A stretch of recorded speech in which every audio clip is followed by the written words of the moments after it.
Hello, everyone. Do you hear me well? Is it okay? Okay. Yes, good. Okay, so let's start. And first of all, do you like stories? Do you like stories? Yes. Yes. Of Okay, course. okay, Yeah. great. So I'll start with a legend that has been forged in the 23 years of Laval Virtual's existence.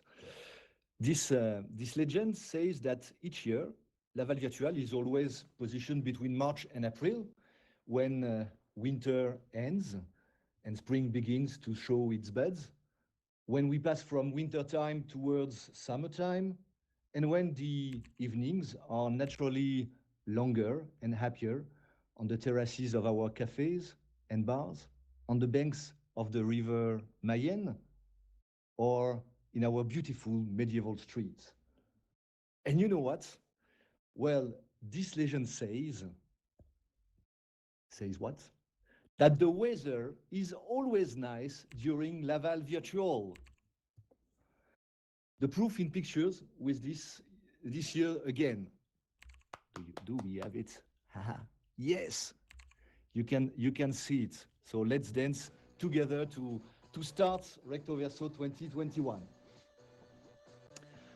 And um, And I admit that after the year we have just spent, finding the sun on a lasting basis is good for me, and I hope for you too.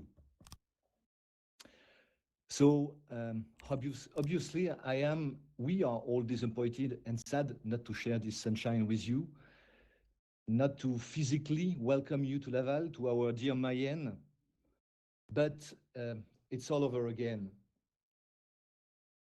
Time is our best friend, since in July we will resume the path of face-to-face events. Vivatech normally will have opened the way on June 16. This is the message of hope that they carried yesterday morning during the press conference. Um, in July, we will have 3 events in one. The Assise de l'éthique dans les technologies du futur. I don't know how to translate this, let's say, foundations of ethics in the technologies of the future, which we are co-organizing with West France, one of the major media in France, on July 6th. I'm trying to have some movement, you know. Of course, Laval Virtual Europe for the Pro Days from July 7 to 9, again. And the General Public Festival, which will take place this year from July 3 to 11, so almost 10 days, 9 days, and will notably host the artistic trace of Recto VRso. Thanks precisely to the creative energy of Recto VRso, we are fortunate to be able to meet you again this year, to be able to find again part of the VR AR community on our usual dates. So it means in April. Here you are gathered, dear friends, in our Laval virtual world, platform which is now yours, a permanent platform for all players in virtual reality around the world to organize your events, your meetups, to bring together your communities for your meetings, your training, to welcome and discuss with your customers and prospects, to experiment, test, and understand. In short, a new world that we are exploring with you and that the Recto VRso team will enchant over the next 3 days with a very rich program and with some nice friendly surprise. So, is this the start of a new legend for Laval Virtual? Since last year and the sudden and successful virtualization of the 22nd edition of Laval Virtual and the 3rd edition of Recto VRso, some say that we are paving the way for virtual events. We have indeed organized to date almost 100 events, from seminars to trade fairs, from conferences to diploma giving ceremonies, symposium, General Assembly, Congress. The myth of Ernest Klein and his oasis becomes reality, and we explore its mysteries with this platform and soon few other different ones. This is ultimately just one of the many new professions, new jobs, and the many new opportunities that this type of platforms will offer. I'm thinking, for example, of the new ways of teaching in the future. You already have two virtual campuses here that you can discover. The one of the École Nationale des Arts et Métiers, something like the National School of Art and Craft, which is in fact an industrial engineer school, and the one of Neoma Business School, which is clearly a business school. What we all, what will all these physical square meters be used for if most of the exchanges can be done in virtual worlds for a real estate agent, for a bank agent? We must be prepared for a revolution in our working methods and undoubtedly in our way of life, just as important as that which the internet has already produced to date. We work for our clients as expert operators of virtual worlds, as an intermediary between platform editors and event organizers. It is thanks to our dual historical knowledge of events, physical events, and virtual environments that we have been able to develop our new businesses and those as well of our service providers, sometimes even those of our customers, in order to be able to design and carry our virtual events that fulfill their goals. The publisher of Laval Virtual World, Virbela, supports our challenges, our demands, our innovations, and we thank them for their listening since the first hours in March 2020 and their unwavering support. Thank you, Alex Hollande, and all your team. So here it is. This fourth edition of Recto VRso is starting now. Judith will present it to us in more detail later. 4 editions during which we began to explore the boundaries between the real and the virtual. Boundaries of the body, boundaries of matter, boundaries of illusion, and today, the boundaries of exhibition. How could it be otherwise this year?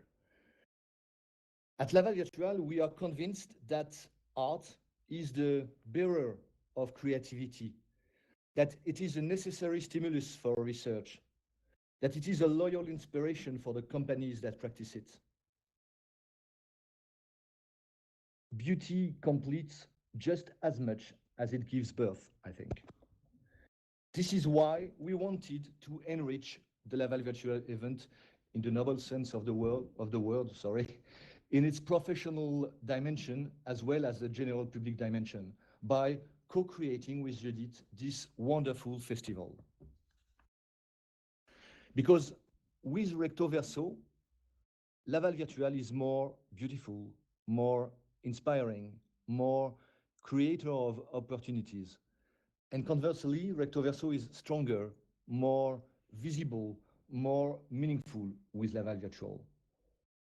Recto VRso also laid the foundations in Laval for a new expertise, a new openness to culture, to heritage, and to performing arts. Bruno will speak about it just after. Laval is a culturally very dynamic city, and we are proud to contribute to this dynamic by bringing together art and immersive technologies. Marie Leblanc's team, who is responsible at Laval Virtual for our inspiration and consulting services, is deploying this new expertise to several institutional clients, companies, cultural players, festivals, and so on. This involves supporting and spreading the uses of immersive technologies in terms of mediation, scenography, shows, artistic performance. So congrats to the team. They are at your disposal to acculturate you, to train you, collaborators and colleagues, to help you to dare the best projects that the studios can then develop, that the scenographers can integrate in their own scenarios. They also support all companies in appropriating virtual worlds like this one here, so that, among other things, art and culture can unfold there.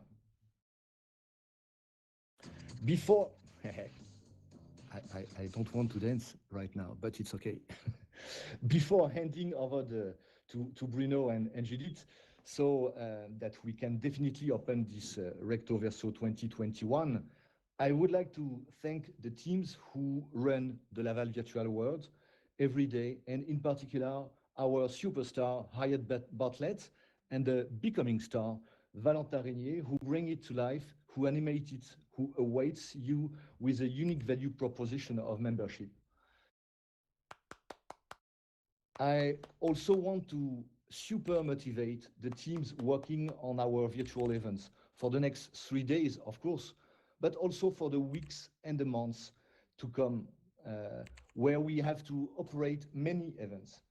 They will lead us progressively, I believe, from strictly virtual events to the first, I will say, virtual events, from physical and virtual. Well, I think that's not a pretty neologism, but it's better than the contrary. Virtual is not, it's not really nice. Anyway, virtual is not really nice too. Between us, you know, we are talking more about commodal events, which means that it is realized using several modes: physical, digital, virtual. So well done to the Marwa El Mokhtari and Ophélie Levesque teams that we can applaud to. And finally, I warmly congratulate and ask for thunderous applause right now for the team who are making this 4th edition of the Recto VRso Festival happen. First of all, the one with whom we co-created the festival 4 years ago, the amazing Judith Gaze, and all those who are working today for its success, with, alongside Judith, Elem Younes and Ursula Gleisner, with Stéphanie Poupard and Émilie Martinet in production, with Frédéric Beaujean and his communication team, with Johan Boucher and his sponsorship team, with those we rarely talk about, but nevertheless necessary. I name Vincent Bourrel and his resources team. And,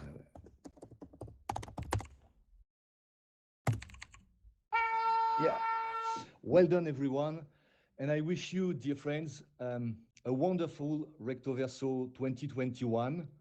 I give the floor to Bruno Fléchard, who will speak in French. Don't worry, you will have a translation in the chat box, bottom left. Dear Bruno, it's your turn. Bye-bye, everybody, and enjoy.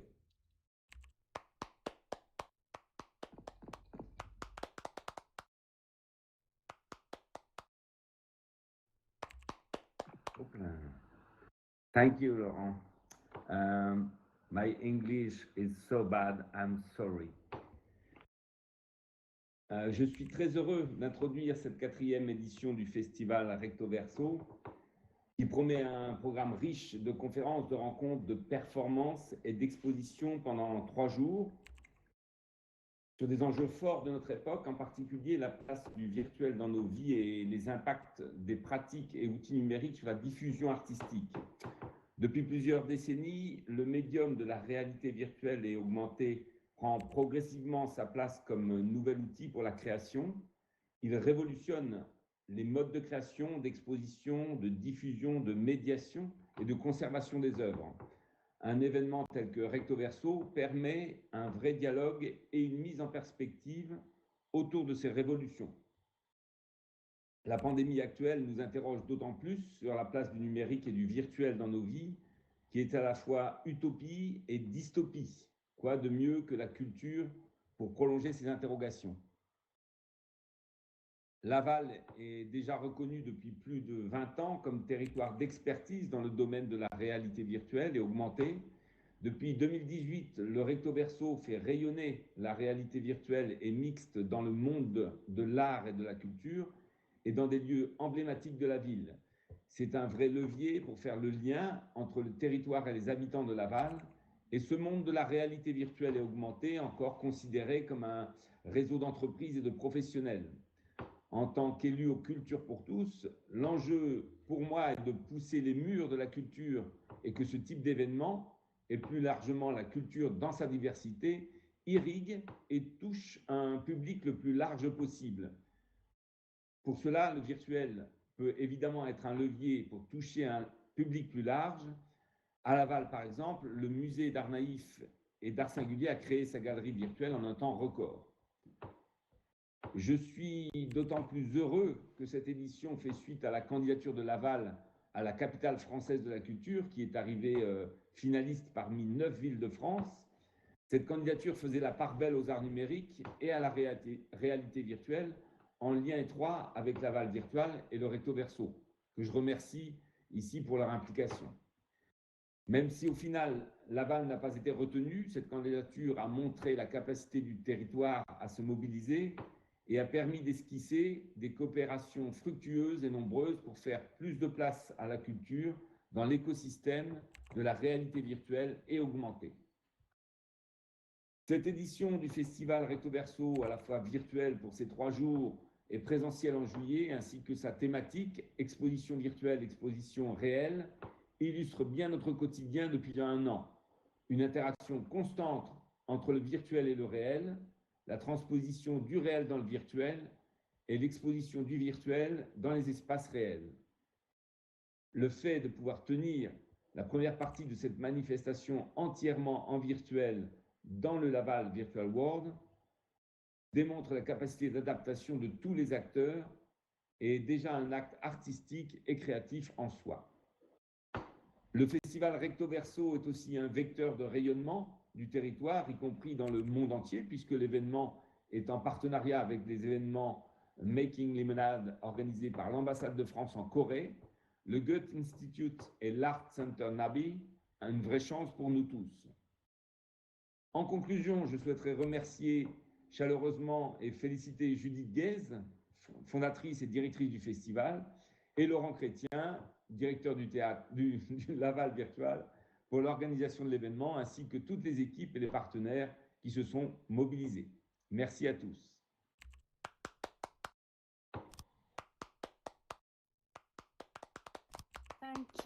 Thank you very much, Bruno. Thank you. So hello, everyone.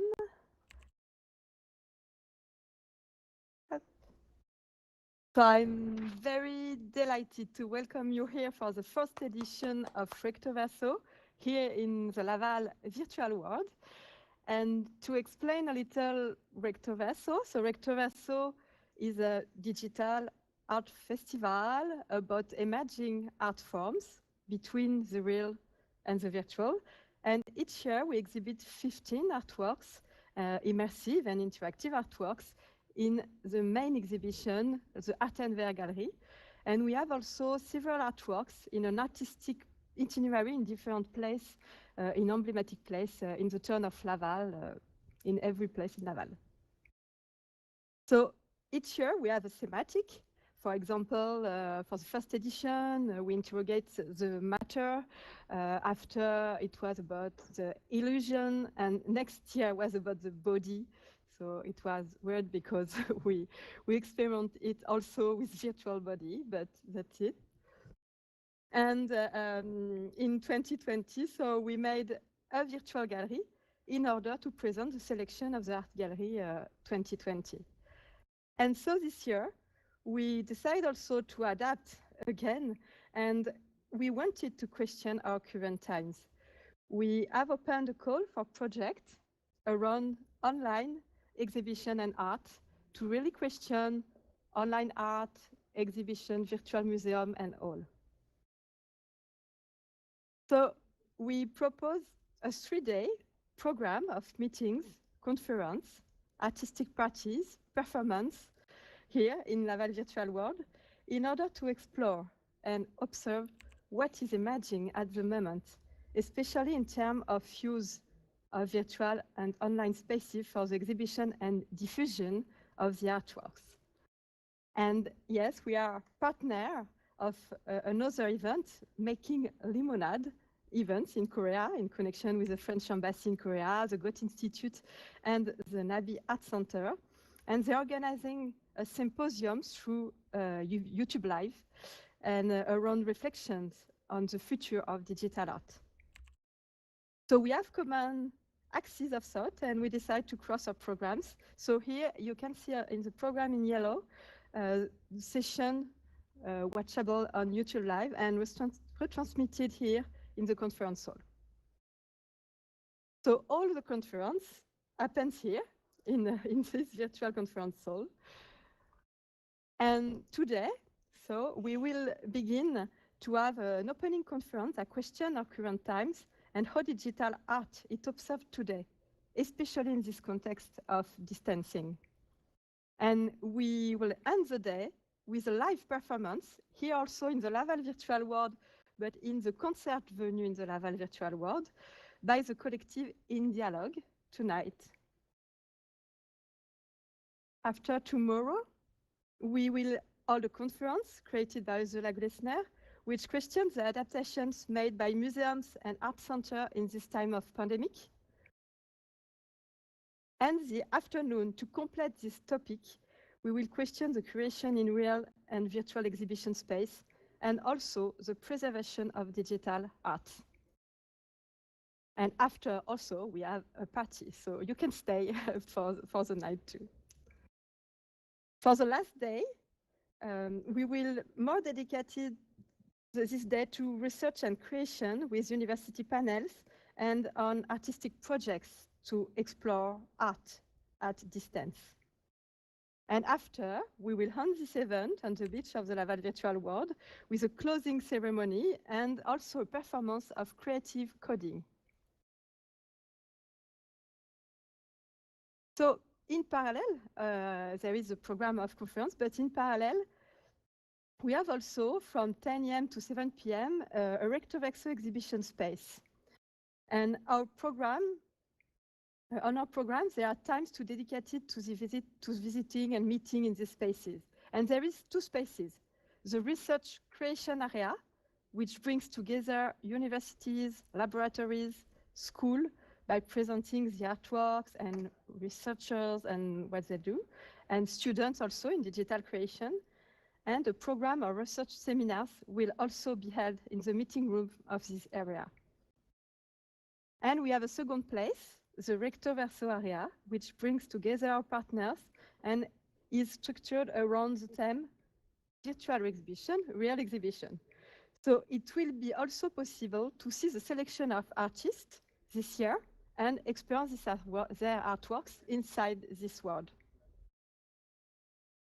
And to come back to these artworks, so the thematic this year is virtual exhibition, real exhibition, online art. And following a call for project, we selected 30 artworks directly experienceable on our website, the Recto VRso website.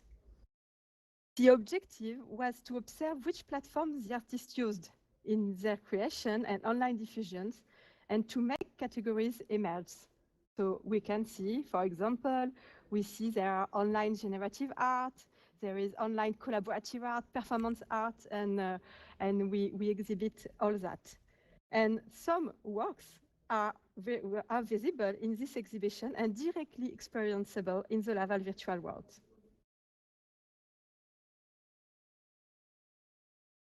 So I'm very, very delighted that this event could be done here and this year. And I really also thank all our partners who support us for this edition of Recto VRso. And we are all present. All the team of Recto VRso is present here in Laval Virtual, so go this 3 days. So you can see under her name, Recto VRso Laval Virtual or Laval Virtual. So don't hesitate to come and to ask questions and all. And I really wish you a good artistic effervescence.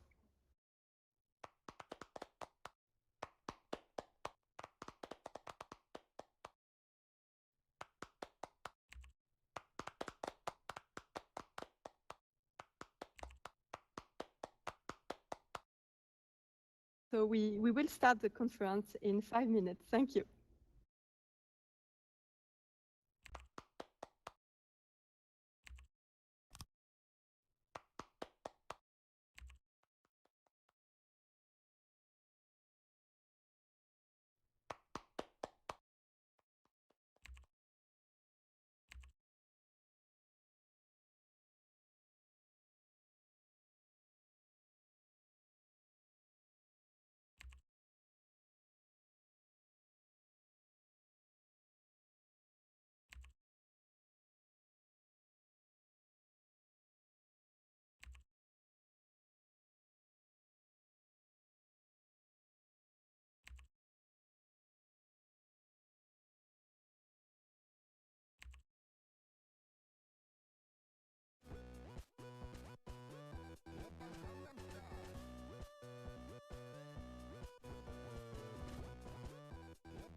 Hello.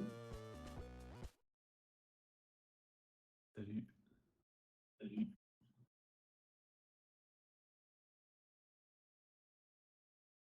Mm.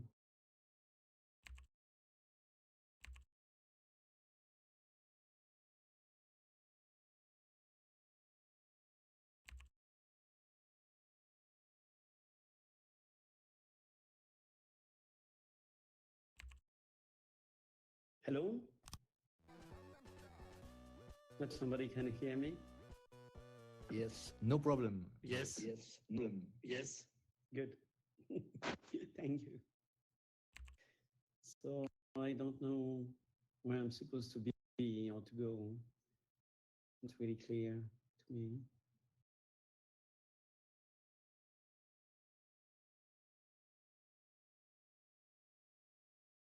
Hi, Maurice, please go on stage. We will start the conference in 10 minutes. Okay.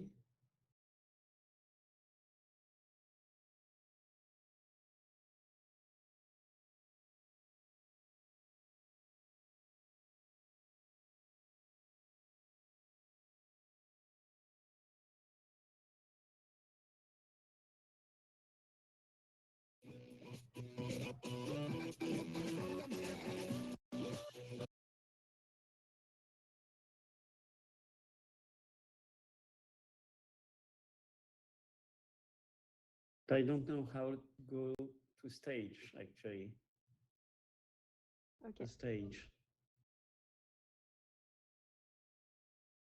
At the bottom, you have print. Yeah. You have a function to stand up. Okay. I do. Okay, and then with the arrow of your board, you can go ahead. Ah, okay.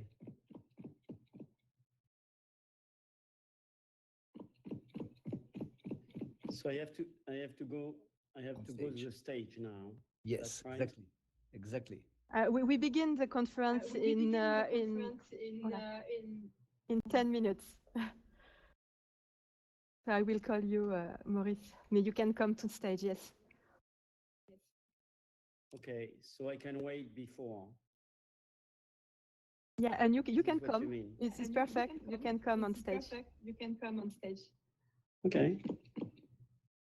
I am.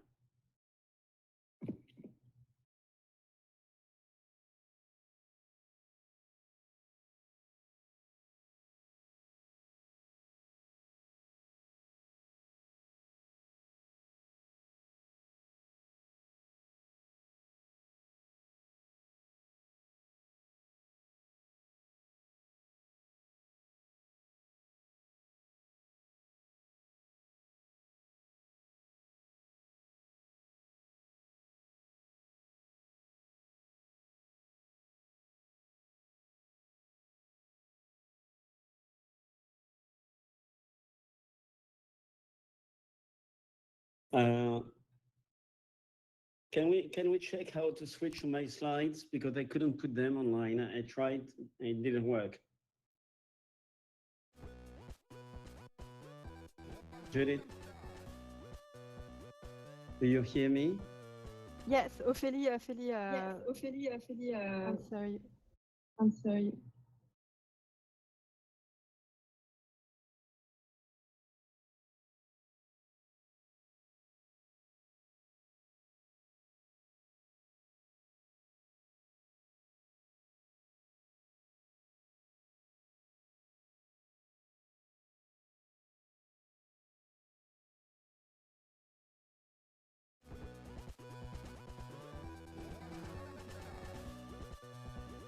Okay, I'm not totally familiar with the system, so I'm trying to figure out presentation tool. Oh, yeah, okay, I see. So if I want to place my slides,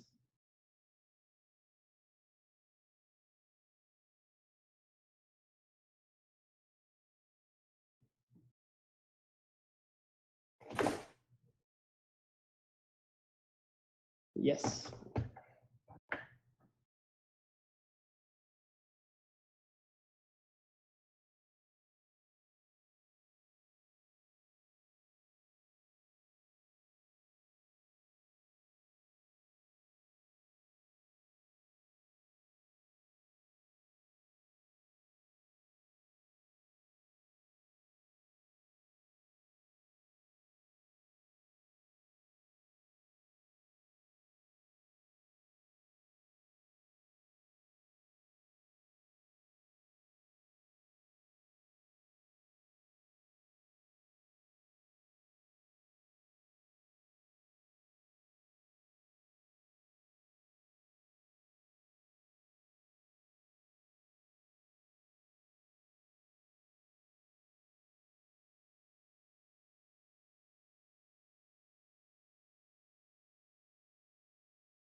So hello everyone.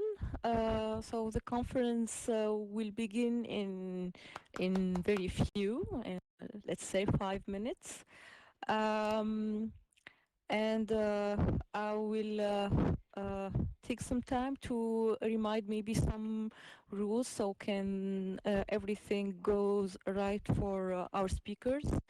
So please keep your microphone off until the end of the lecture. Let's say I mean the whole session, except the 5 minutes dedicated to question maybe. You can also click on any chair to sit. And in order to get the best view of the stage, please use the screen zoom buttons on top of your screen and remain seated during the whole conference. And feel free to use the public chat to react and ask your questions. Furthermore, if you have a technical issue, please contact Pauline in a private chat by clicking on her name in the top left menu, then send a private chat. So maybe you can also introduce the topic of the day. So the title of the conference is At Distance, Digital Art, Today's Challenge.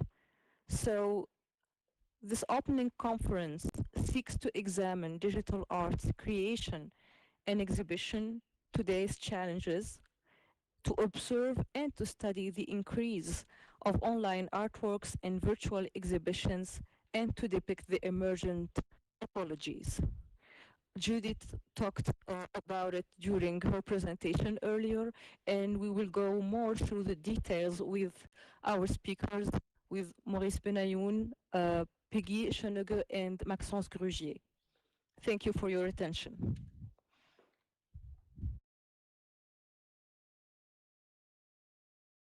Thanks, Hélène. Thank you.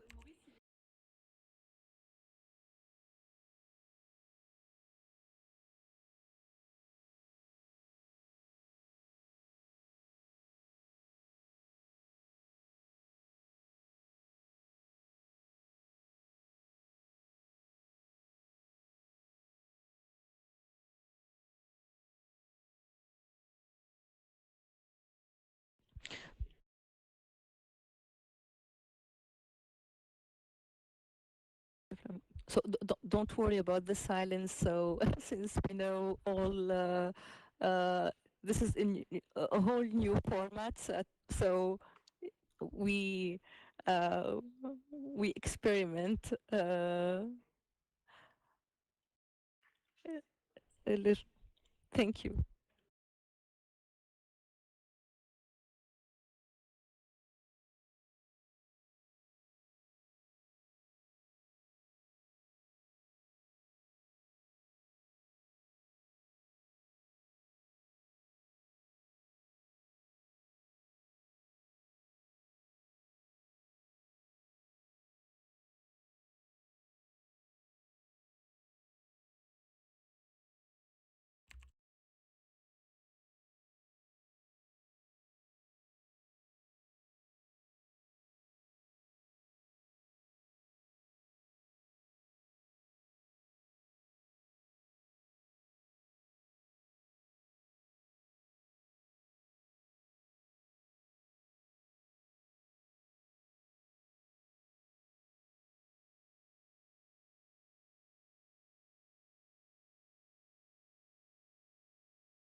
Um, so hello again. There is a slight change in the program due to technical adjustments. So we will welcome Peggy Schoenegge on stage. She will begin. She will start the session. Hello, Peggy. Hello. Hello. Thank you for being part of our speakers, and we are very happy to have you. Thank you so much. I will introduce you to the public. Peggy is an independent curator, writer, and project manager at Peer2Space, as well as chairwoman of the Media Art Association in Berlin. She holds a BA and an MA in art history from Hamburg University in Berlin and Technical University, also in Berlin. Her work deals with the conditions and challenges of digitalization and its effects on our everyday life, society, and culture. Specifically, she addresses gender, performance, and artificial intelligence by creating digital art, internet art, and art with new media such as VR or AR in both real and virtual exhibition spaces. Welcome, Peggy. You can begin your presentation. Thank you. Thank you so much, and for this very kind introduction, and of course for the invitation talking about Peer2Space's cooperation with Priska Pasquer Virtual Gallery, in which we currently show the exhibition series One-to-One. I just need, unfortunately, I can't change the slides. So. Okay, let me just try this. Sorry for that. Okay, I hope you can all see the presentation now. Perfect. Perfect. So as I said, in the realm of the cooperation between Peer2Space and the Priska Pasquer Virtual Gallery, we currently show the exhibition series One-to-One, which is also on view at Recto VRso area. As Ellen already introduced me so kindly, I will just switch that part and would dive into the topic of my short lecture. Using the internet or virtual space as a site of art has been used by artists since the 1990s latest.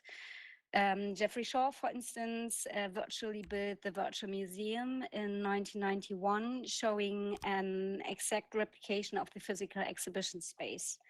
Consequently, virtual exhibitions that are described as new today are not as new as they are often made out to be. However, their technology is far more widespread today. Developed and their use is more established.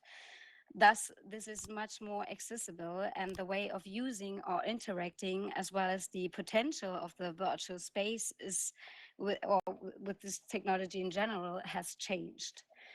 For the cooperation between Peer2Space and the gallery Priska Pasquer, we decided to create a virtual gallery on the open source platform Mozilla Hubs. Platform allows free access via a link to virtual rooms, which can be entered via screens of computers, tablets, laptops, as well as VR headsets. It takes a multimedia approach that makes the rooms accessible to a wide audience. For the virtual gallery, we replicated the building of the upper floor of the former gallery space in Cologne. On the slide, you can see images from the virtual on the top left and right, as well as images from the former physical gallery on the bottom, illustrating the similarity of both rooms. In contrast to the physical space, the virtual gallery is located on an island in the middle of the sea, which you can see here. The reason for the reproduction lie mainly in the familiarity of the space. Since the gallery has a visitor base that on the one hand is not among the digital natives, and on the other hand has a low level of experience with interaction and virtual worlds, we wanted to incorporate various orientation aids to help the visitor to find their way around the digital space. In addition, the reception island, where you arrive after entering the space, features a navigation guide which shows the movement possibilities in a simple visual language. You can see this on the right side of the picture. Furthermore, we implemented a short audio that names the current exhibition project as well as the curators and artists involved. In this way, the context of the exhibition becomes clear right at the beginning of the experience. The user-friendliness and low threshold is very important in terms of art experience. The exhibition is aimed at anyone interested in art, so fundamentally, we started from a low level of experience with these technologies. Additionally, there were short instructions and tutorials that we posted on social media, such as Instagram. On view right now is the exhibition Portrait of the Future, curated by me and showing paintings and drawings of the artist Charlie Stein. As I already mentioned, the solo show is part of the exhibition series One-to-One, in which one curator develops an exhibition together with one artist on eye-to-eye level. Through this very close collaboration, the curatorial process experiences an artistic extension that allows new perspectives for both the curators and the artists. In the exhibition, Charlie Stein presents portraits of female robots that resemble humans at first glance.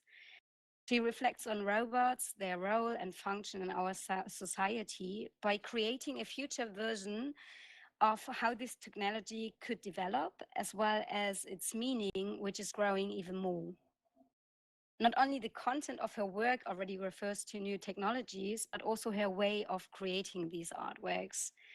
For the paintings and drawings, the artist combines individual components from various Instagram selfies in order to create new images. For this, she also uses the typical style of staged self-portraits on social media platforms. Often, the figures are looking slightly upwards, straight toward the visitor, and their big eyes remind us of facial filters that create this kind of effect and are promoted on platforms such as Instagram. Stein's work refer to new technologies on different levels and build a bridge between the physical space and the virtual space. In their material nature, however, they refer to the physical sphere within the virtual exhibition space, so that a network of relationship between the virtual and the physical can be made clear and experienced in her work as well as the exhibition. For this reason, I felt her works were particularly suitable for this exhibition project, which is also dedicated to the field of tension between virtual and physical, or material and immaterial worlds. Transformation and implementation of the paintings and drawings into the virtual gallery changed the curatorial work in a way that size and shape of the single artworks could alter and, unlike their haptic form, were not fixed. We were able to easily upscale each work to give them an appropriate size within the online exhibition. In a sphere free of physical laws such as gravity, new possibilities open for working with space in general. Pictures, for example, don't necessarily hang on walls and can float within the exhibition room. You can see an example of this on the slide here, showing the work Unimate in Paris.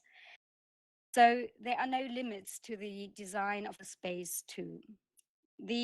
For the exhibition, it was important for us to visualize these potentials and to use them in an appropriate way.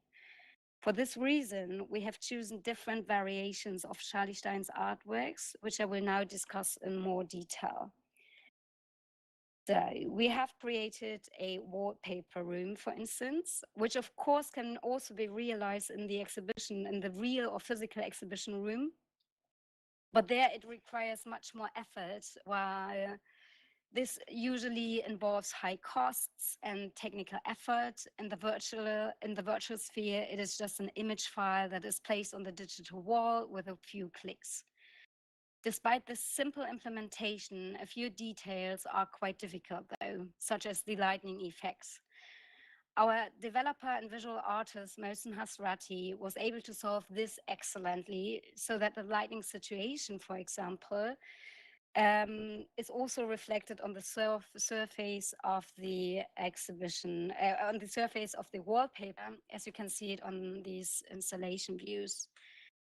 I am actually, because of this double effect of projection, I am actually not sure if you can see these details. But I highly recommend to visit the space and to pay attention to these details in particular. Because of these details, the degree of immersion increases and spatial situations appear even more real or physical in a certain way. In the same way, the shadows of the artworks also provide a haptic effect of the space and the immaterial artworks versions, which brings me to another point. To achieve this seemingly material or haptical effects of Charlie Stein's work in the digital space, shape of the paintings and the framed drawings had to be simulated. For this purpose, on the one hand, the flat image had to be placed on a canvas-like surface of digital forms, and on the other hand, shadows had to be added. Same time, the image had to be of such quality that the surface structure of the physical paintings and drawings become visible and equally convey an impression of the artwork's materiality. This was the best way to create a value or quality that goes beyond a simple digital or visual reproduction.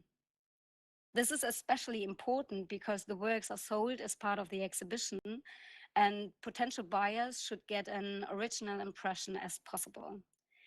This undertaking raises interesting questions about quality and value, as well as simulation and reproduction of physical works in the virtual space.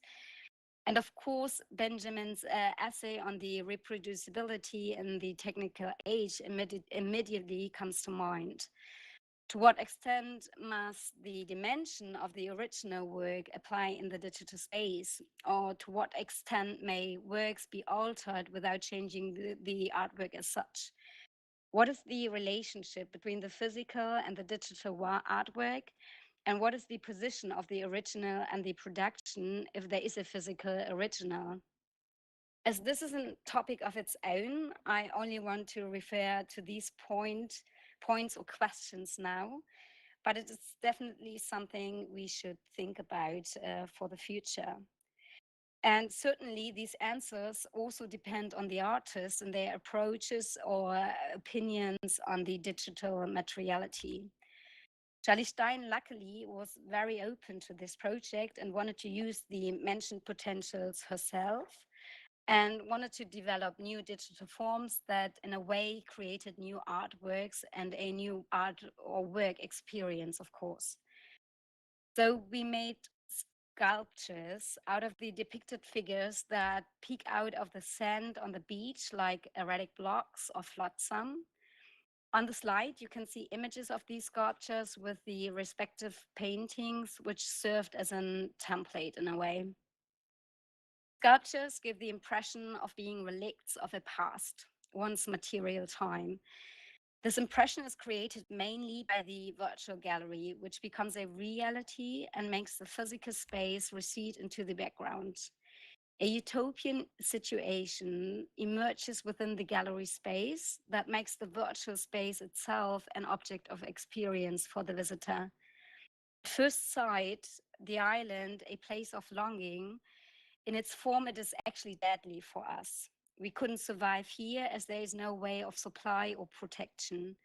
And so our physical reality in the virtual space and in the gallery space, of course, comes a memory that makes us aware of our biological status, which at the same time is presented by avatars as signs of our bodies, as it is here in the conference at Recto VRso 2.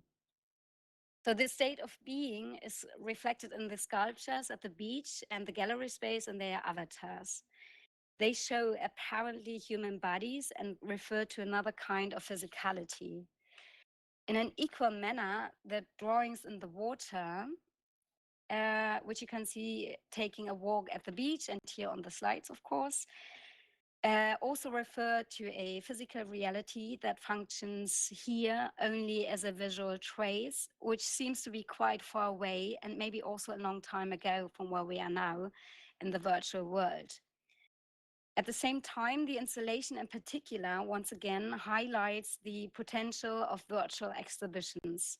On the one hand, one would not do something like this with artworks in this form in the physical space. And on the other hand, due to various processes, the works on paper would sink to the bottom of the sea. So in the virtual space, however, the stage situation remains and won't change over the time. Title of the exhibition and this short lecture here at Recto VRso, Portrait of a Future, refers to a series of works by the artist whose approach can be related to both the exhibition and exhibition space, relating to different aspects that are important to us in the realm of this show. Besides the already mentioned portrait of robotic future visions, the title also implies a utopian image that represents a wholly technologized reality that is reflected in the virtual environment, and above that, asked about their social meaning in general. It is a matter of becoming aware and conscious about technology and to use its potential, especially in the art world. Accelerated by the current situation, I hope that art and culture will continue to be so open to the digital sphere, and that especially traditional institutions, such as museums or galleries, will also discover this space for themselves as a form of extension, so that we can create new and different spaces for experiencing art, and that we can also reflect on it in a scientific framework, creating different approaches to the image in general. And to come to an end of this short input of mine, I would like to invite you visiting this space. I would also like to invite you to the opening of the new exhibition, Show Me Your Shearers, curated by Gloria Strzewatsky, with works by Soha Freiman as part of the one-to-one series, which will open tomorrow, 7 p.m. in the virtual gallery of Pruska Pasquia. You will find the links and you will find the links in our bios or also on our websites. I would love to see you all there. It would be great seeing you all again in the virtual sphere. So thank you for your attention.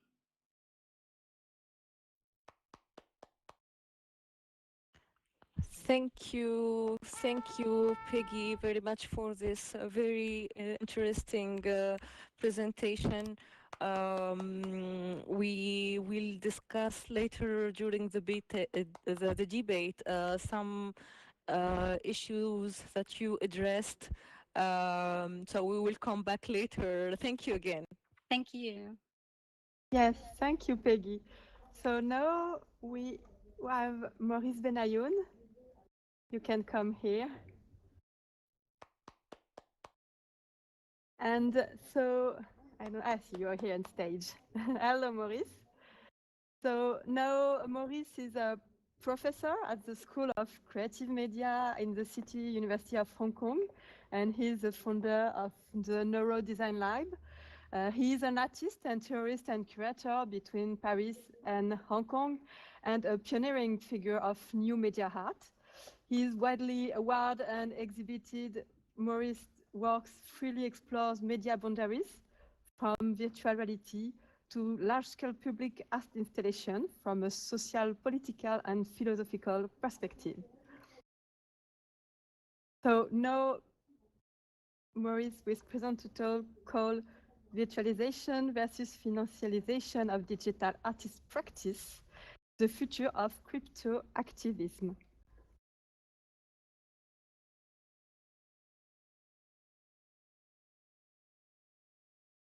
Hello, everybody. I hope you can hear me. Yes, perfect, Maurice. Yes, perfect. Okay, so I'm really glad to be back to Laval, which is a city I love, and Laval Virtual is a fantastic conference where that I have attended for the last more than 20 years now, something like that. And I would like to thank Judith for the invitation, which is always a pleasure to share with people with similar motivation and working in the field that I've been exploring for the last 30 years and plus.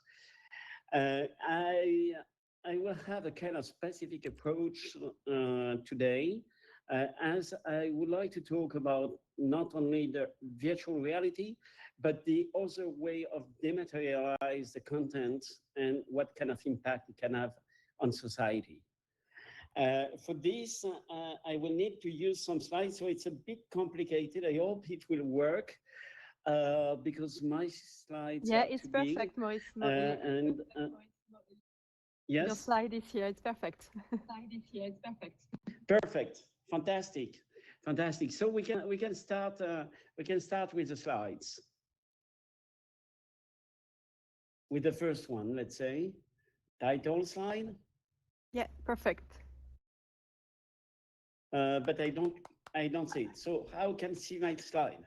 you see it if you see the screen. Okay, so I have to turn to see the screen, maybe. Yeah. I will back to the crowd. Okay, I can do that, but it's not very elegant. I mean, okay.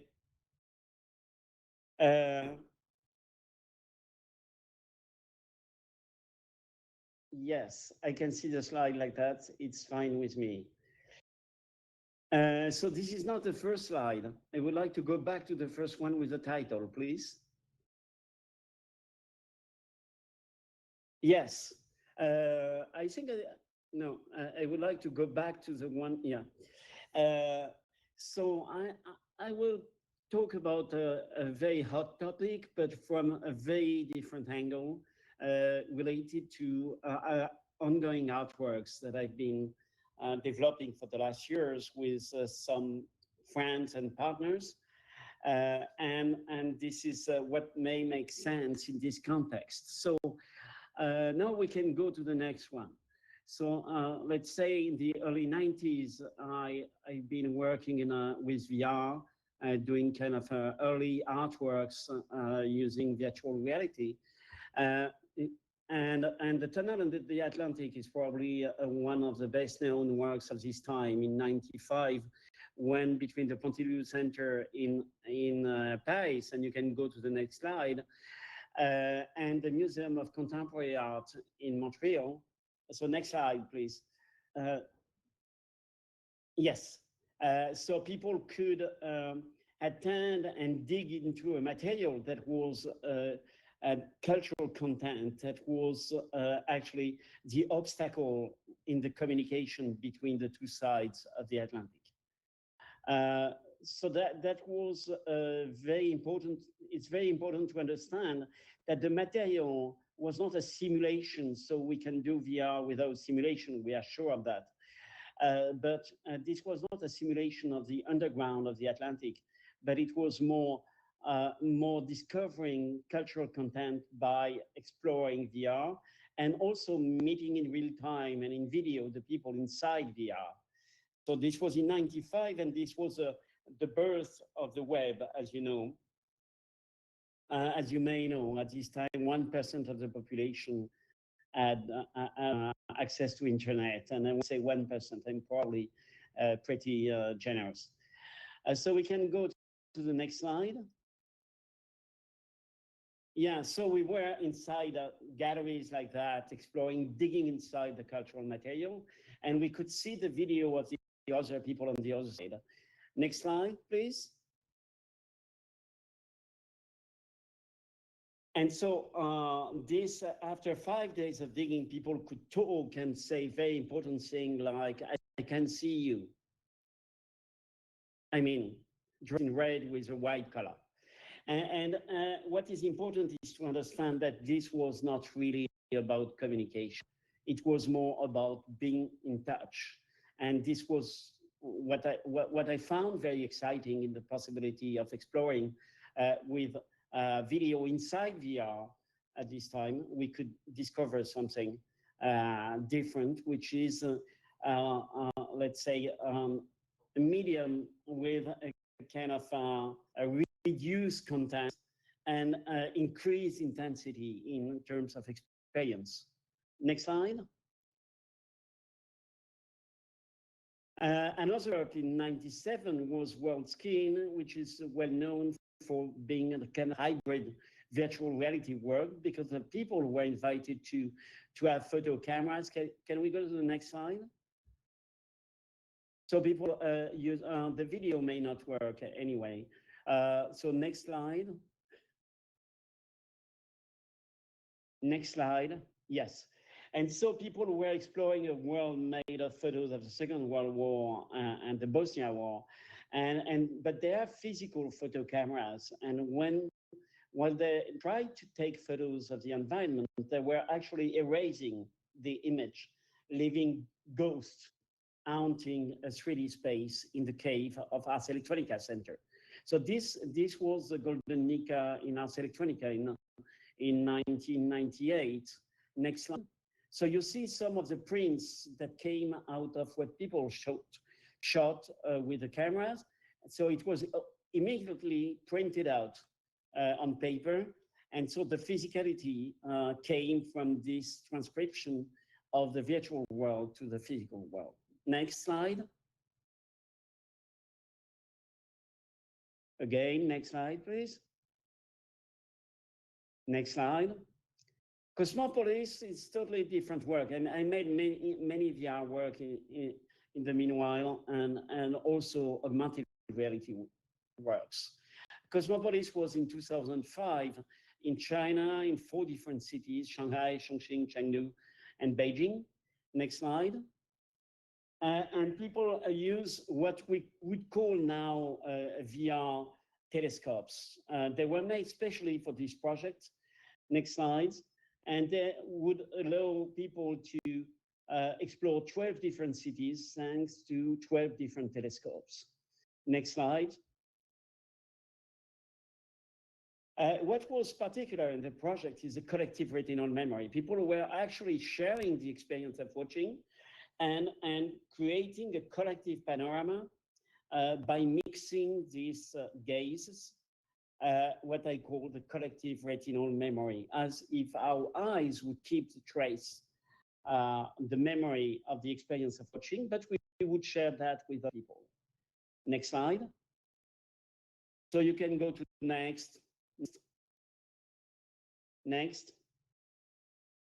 This was more than 10,000 people in Shanghai per day, 10,000 each day, every day. And so you see what it was to watch. Yes, next slide.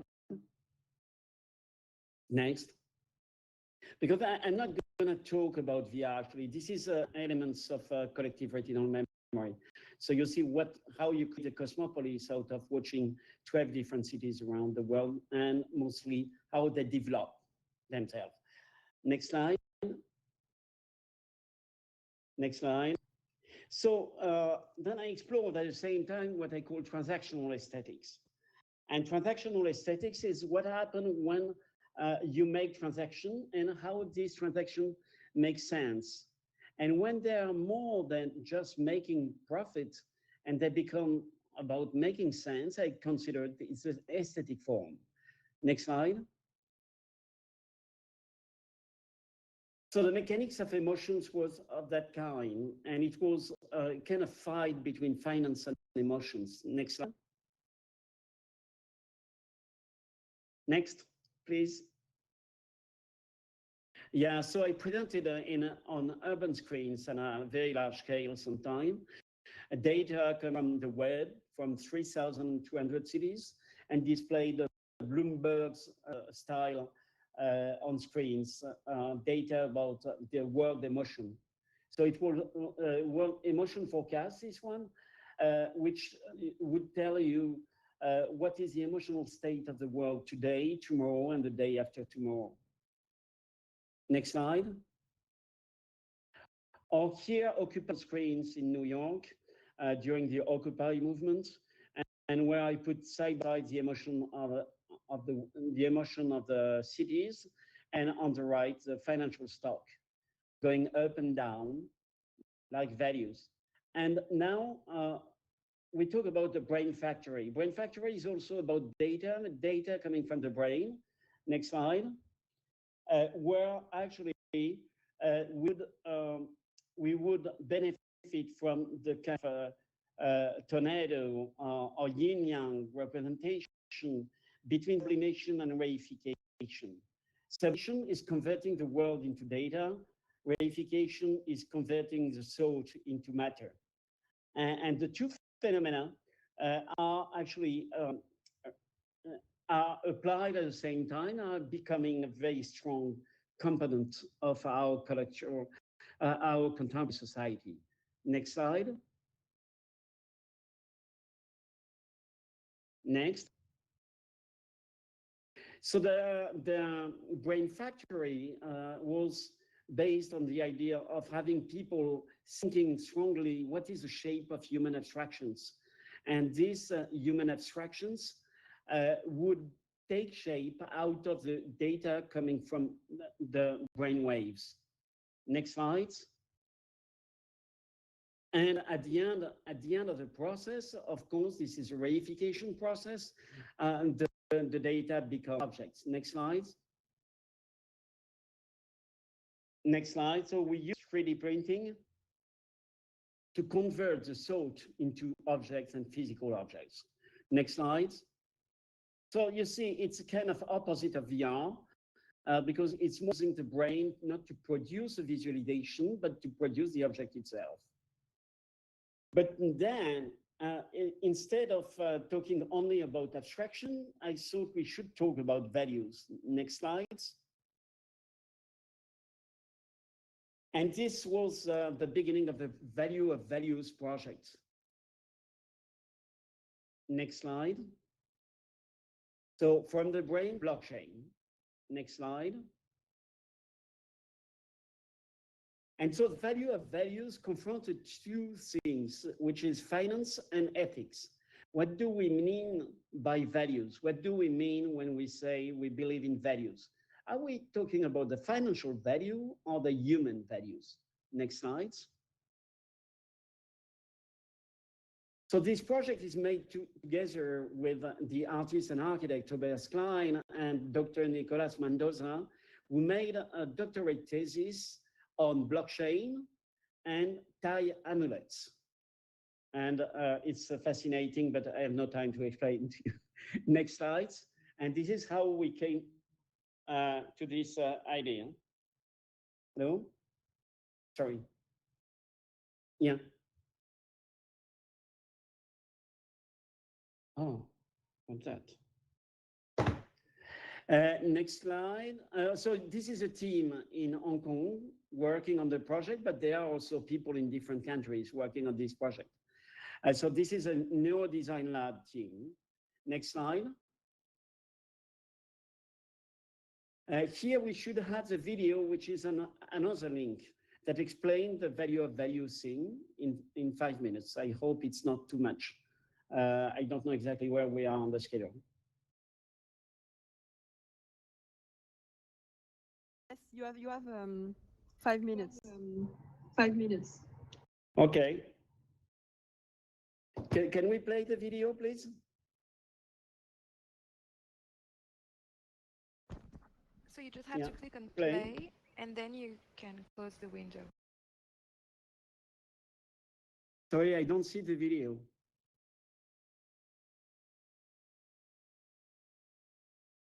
I don't know if anybody can see the video. Yes, we see it. Yes, we see it. So you can reduce the sound because I will speak on the video. You can reduce the sound, please. Lower the sound.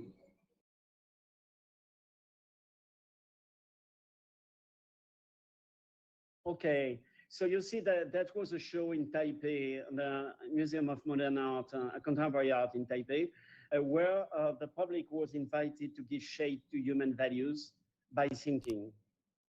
And so the thing, for example, here is space.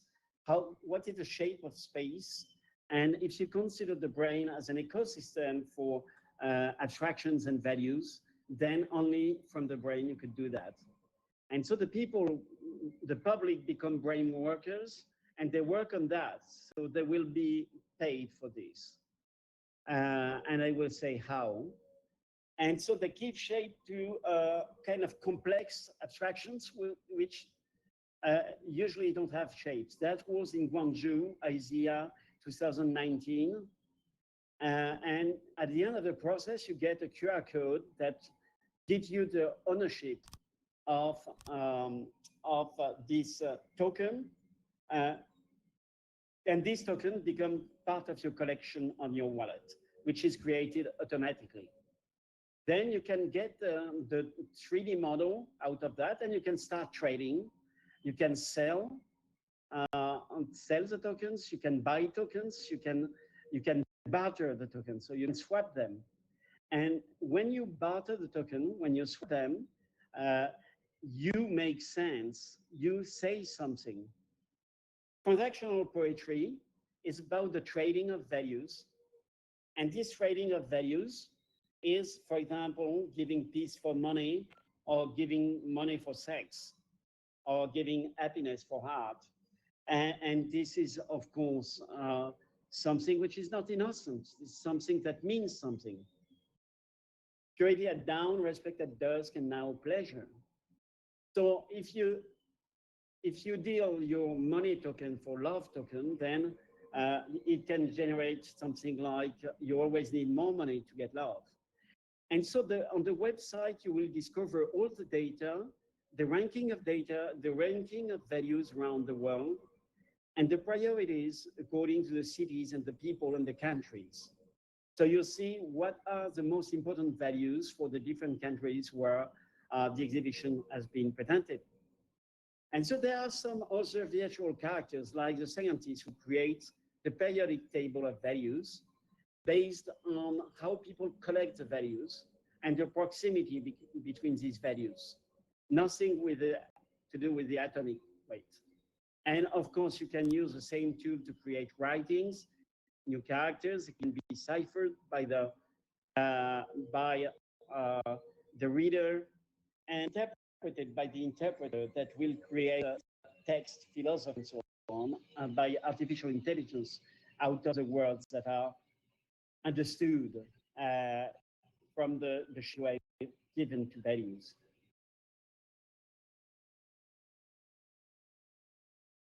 So we make just try to have the last slides, please, because otherwise we miss part of the. At the end of the process, of course, you can make artworks, and these artworks can be, for example, like ink painting, but it becomes sculpture because you.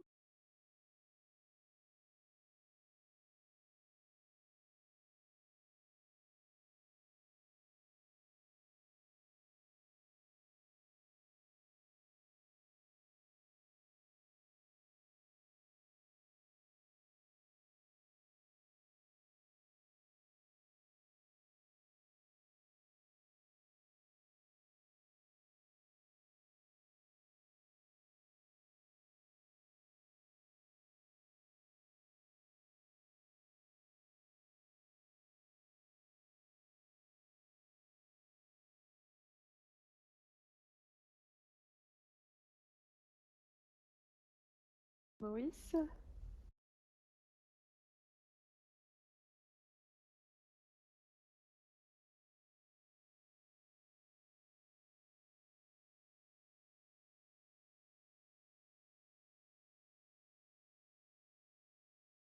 Maurice, I don't know if you hear me, if you are with the video.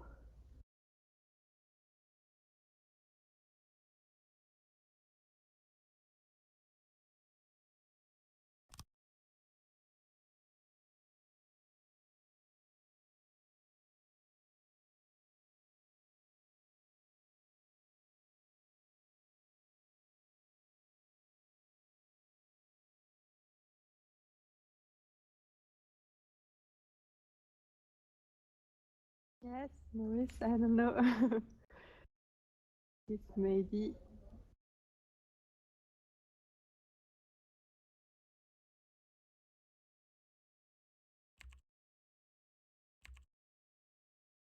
You are in the video. Can you remove the video? You can click on close to remove the video. Can you speak or?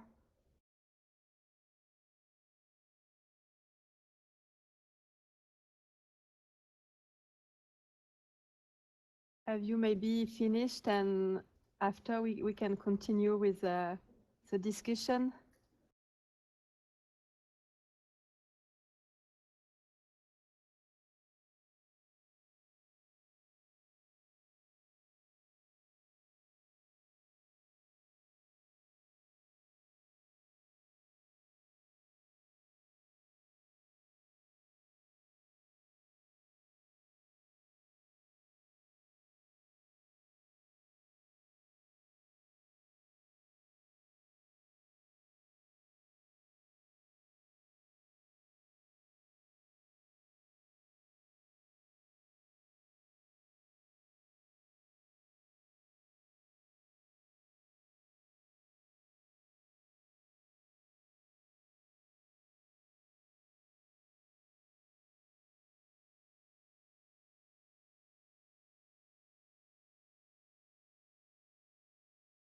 But Maurice, sorry, we can continue the presentation after with Maxence, and after with the discussion you can begin and continue if you want. You can, if you want, if you have a technical problem, you can go. I don't know if you hear me. Maurice, I sent you a private chat. Maybe you can answer me on this private chat box. It's Ophélie.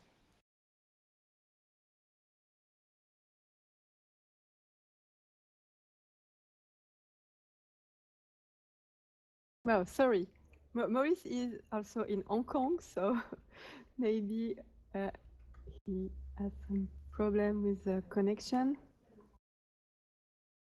Oh, but sorry, but okay. Well, thank you, Maurice. We will see you just after with the discussion, and after we have 20 minutes with you and all the panelists, and you can conclude your presentation. So yes, so now I will call on stage Maxence Grugier. Hi, Maxence. So Hi, Judith. Maxence is a journalist and curator. So he's a French journalist, curator, and lecturer, and specialist in digital artistic practice. And Maxence has been interested in writing about and studying the impact of digital technology in our society, like artificial intelligence, big data, virtual reality, robotics. And since the end of the 90s in the field of artistic creation and sound production and the history of communication.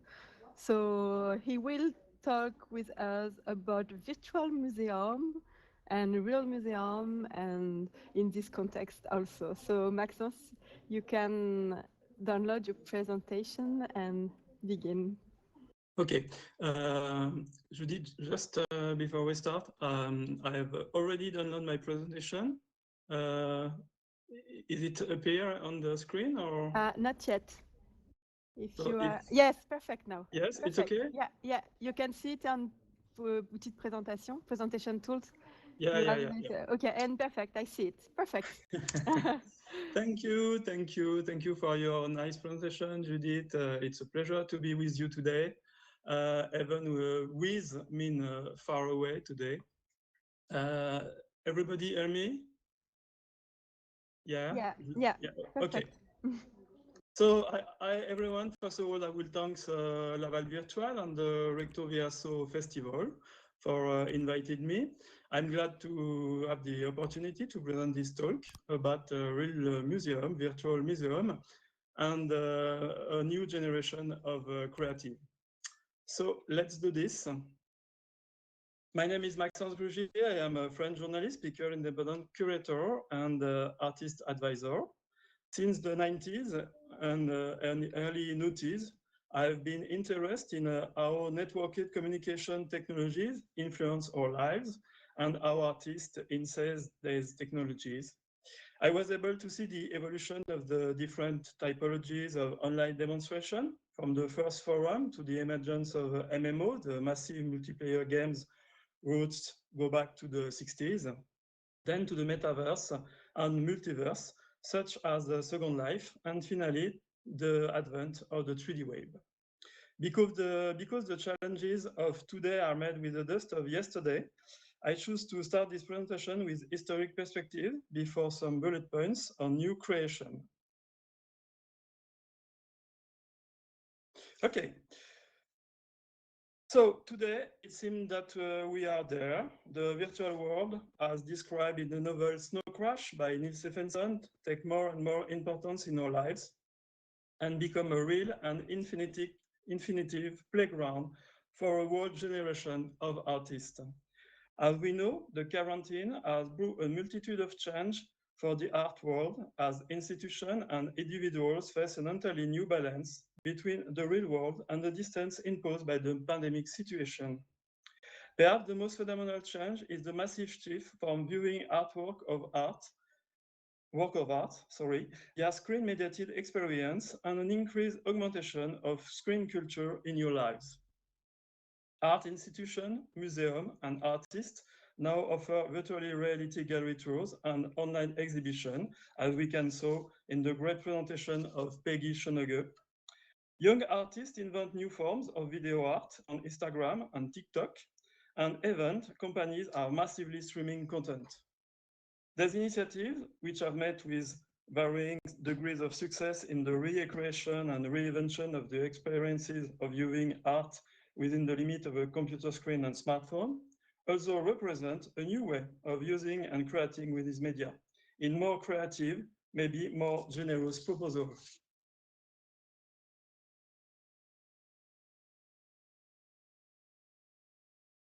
History. The creation of virtual museum or online exhibition is not new, of course. At the origin of this online exhibition that use and sometimes laughs about the code and aesthetic of network communication is obviously net art.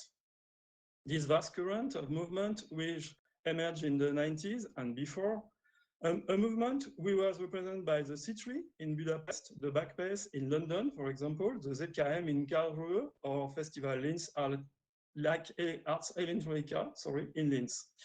Invited almost everything in terms of online exhibition, linking media and medium, illustrating the socio-political and technological context at the same time as a militant and ironic commentary of the technological world that was built. Later, we found people at the sound artist Christine Webster who offered collaborative experiences with other digital artists in a room on Second Life Metaverse. She's also created one of the first experiment with sound in VR with her piece Empty Room. In France, we also found the artist Albertine Meunier, a true pioneer of art exhibition online, who hijacked Google Street View in 2004 to create this tweet, an hybrid of tweet and geolocated artwork post online and a form of hijacked exhibition. And of course, it's impossible to make this short history of virtual exhibition without talking about the French artist and digital thinker Yan Min, who was one of the true pioneers of virtual museography in 2004, with his new museum. New Museum is a fresh educational support for an introduction to digital culture and an interactive and immersive real 3D art gallery based on the hijacked game engine Unreal Tournament. To make it short, we can say that the new museum presents itself as a virtual gallery that can be visited freely or accompanied if desired, with elements of mediation that retrace the history of digital culture.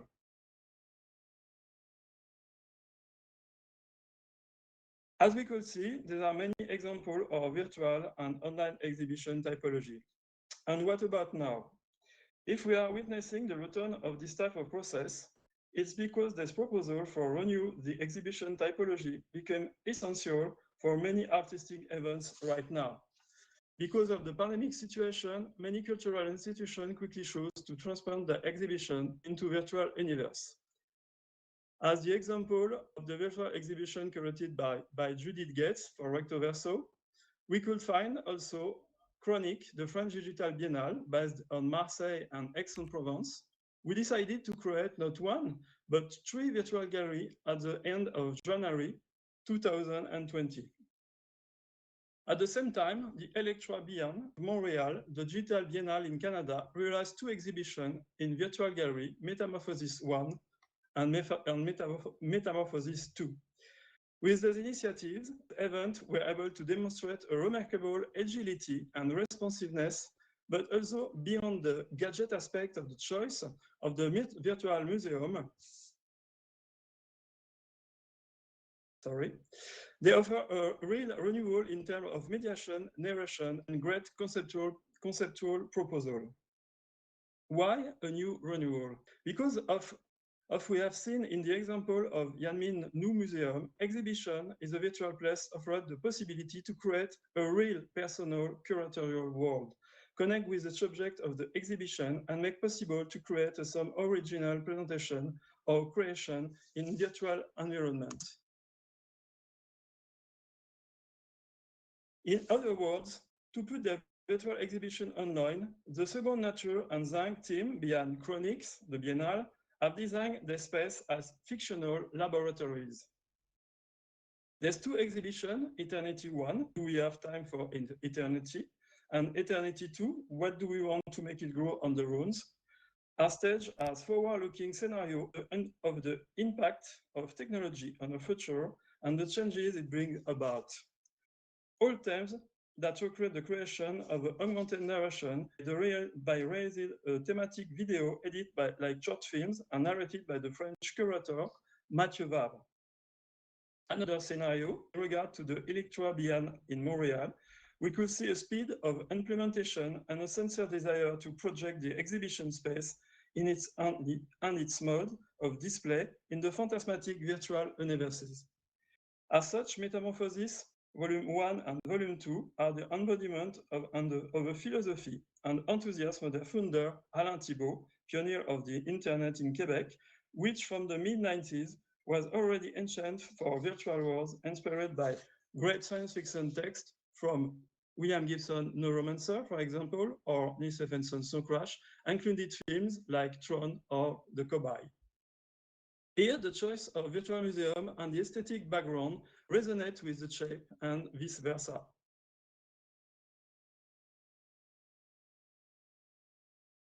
Besides this virtual museum, we could find artistic experiences on screen and a new generation of artists. From some actor in the art world, the screens is not confining.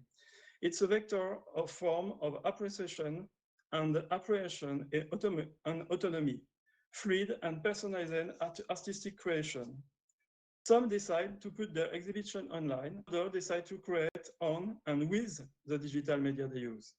Today, we could see an all-new generation taking advantages of their knowledge and digital culture to create a new form online in virtual environment or not, sometimes just on social media.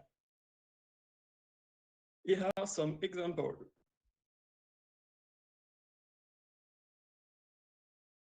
First came Dreamcore. On the social media TikTok, a new generation of young artists emerged a few months ago. It's a real artistic movement who deal with weirdness, as the surrealist does before them, with a great sense of nostalgia, remembering maybe the safety of the childhood, embodied with Peter Pan syndrome and psychedelia. Far away from the digital aesthetic of glitch, pixel, and dot, they call it Dreamcore. Their love of liminal space, big places as infinite model hallway, depressing administrative places, empty public gardens, vintage schoolroom of the 90s, and a strange coated electronic sound they make this creation really fascinating. They express themselves in short videos, which are for me a renewed symptom of the contemporary escapism for a generation victim of an overflow of reality. 2. Social token. Everybody heard about social token, crypto art, and NFTs these days. I'm not trying to say something original about this complex subject, but it's clear that there are an opportunity to renew with the whole question about screens and how the screens' empowerment change our way to interact, to communicate, and to create in real life and as in digital environment. Social token, as we know, a sort of virtual asset backed by reputation of an individual, a brand, or a community. While artists suffer from not having a place to perform right now, some true it will be interesting to create their own social currency. Social tokens are developed most often on the very popular blockchain Ethereum. Social tokens are also give accurate access to exclusive content offered by public figures in the art world. For example, ASMR artist Laura Driscoll launched Stingle, a social token in 2020, which can be purchased on her website. By purchasing the Stingle, his fan can ask him questions, seek advice, or access of exclusive content. We find also NFTs and crypto art movement. Close to the social token movement, the crypto art community is participating in a revival of artistic expression online. Somehow, we'll say for the better and the worst. But by associating a unique signature with their digital works, crypto artists intend to keep control of their copyright and create properties for art work which doesn't exist in the real world. They also became their own agent and their own bank. A crypto artist like Peggy Schoenegge, I made the choice to tokenize his art and his music. On his Donkey art site, the artist presents his work in the form of non-fungible token or NFTs, which can be acquired through an Ethereum wallet. We can find also creative video on Instagram. For example, the Moroccan artist Maurice Benayoun and filmmaker Auria Barki recently grabbed attention on Instagram with their Two Lizard video series, which take a sharp looks at the time we are living in. Presented as ironic and insightful observer of the weakness of the human species, the protagonist of Two Lizard went viral in the social media in a matter of months, disserting on different aspects of the pandemic and our response to the crisis.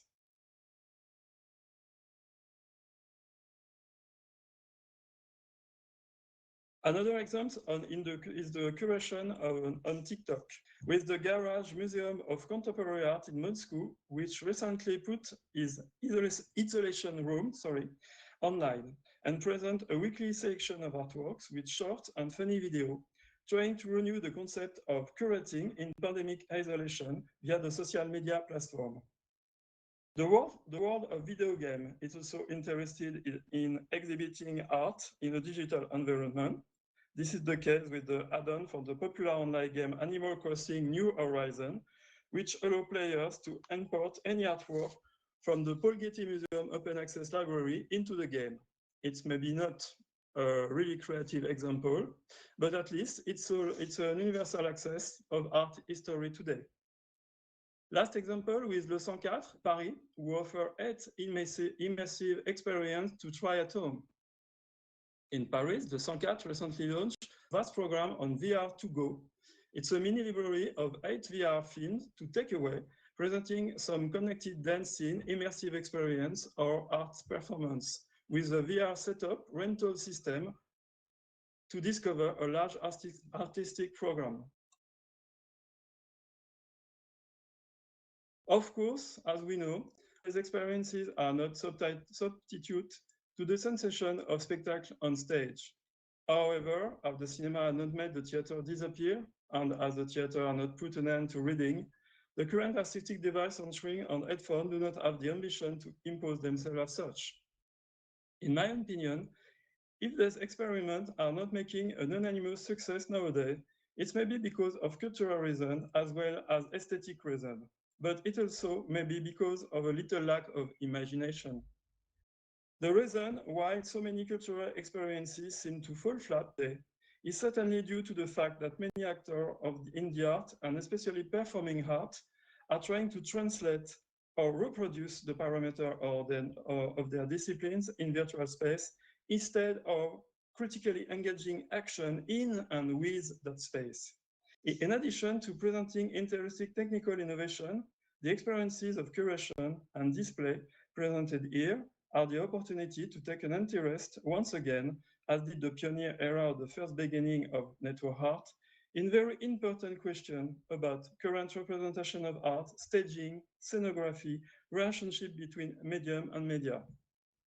Screening exhibition renew with the question of the relevance of demonstration in virtual environment. The questions are, what is the online art we are told about, and what future for work of art? The emulation around NFTs is a good example. The world of creation has not come to the end in terms of innovation and evolution. We are searching for some new sensations and experiences. The current crisis is another occasion of questioning our use of technology in a creating way and a greater use of our imagination. Everything has to be done. Thank you so much. Yes, thank you, Maxence, for this conclusion. Thank you very much. Merci. Thank you, Maxence, also for this very rich and dense presentation. And thank you all for sharing your visions as curators, artists, theorists, and thinkers. So I will invite you all to come back on stage so we can begin the debate. So Maxence, Grugier, Peggy Schoenegge, and Maurice Benayoun, thank you for coming back. Would you please sit down, for example, here?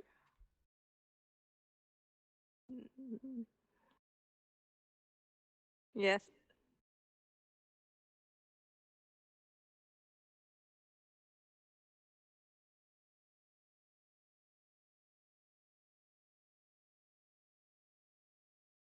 Yes, you can click on that. Yes, perfect. So just before we begin the debate, Maurice Benayoun, earlier we encountered a technical problem. Would you like to conclude your presentation, and we can take it from there for the debate? Thank you.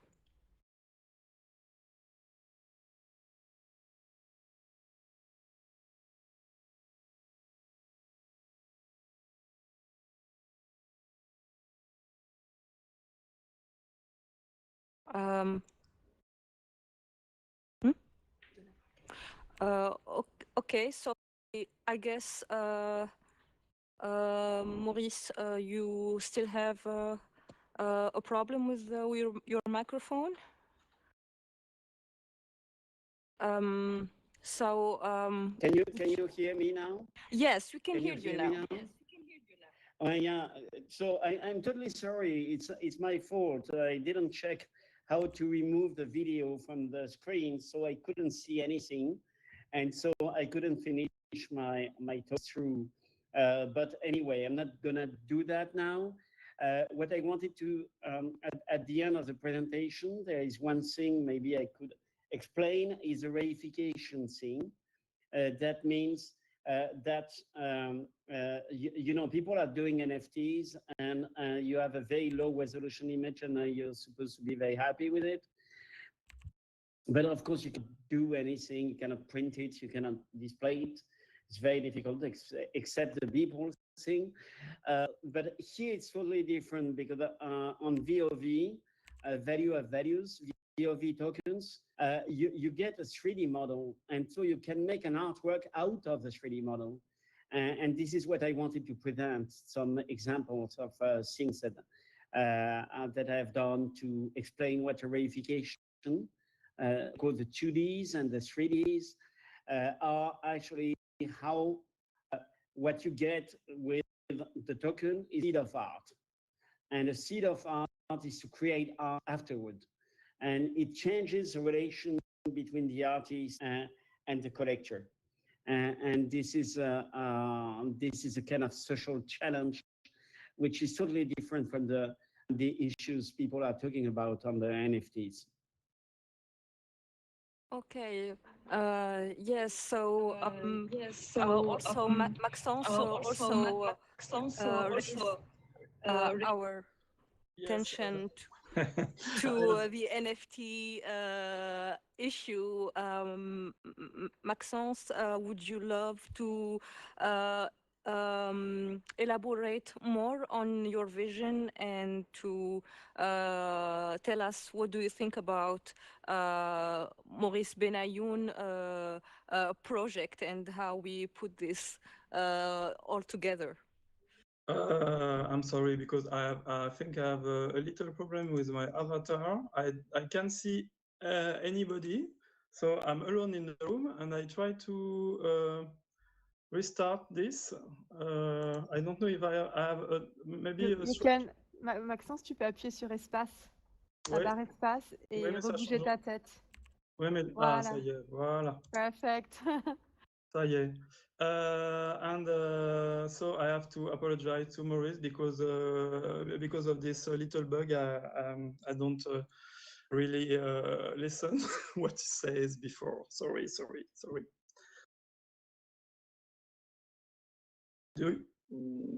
Does everybody hear me? Yes. Yes.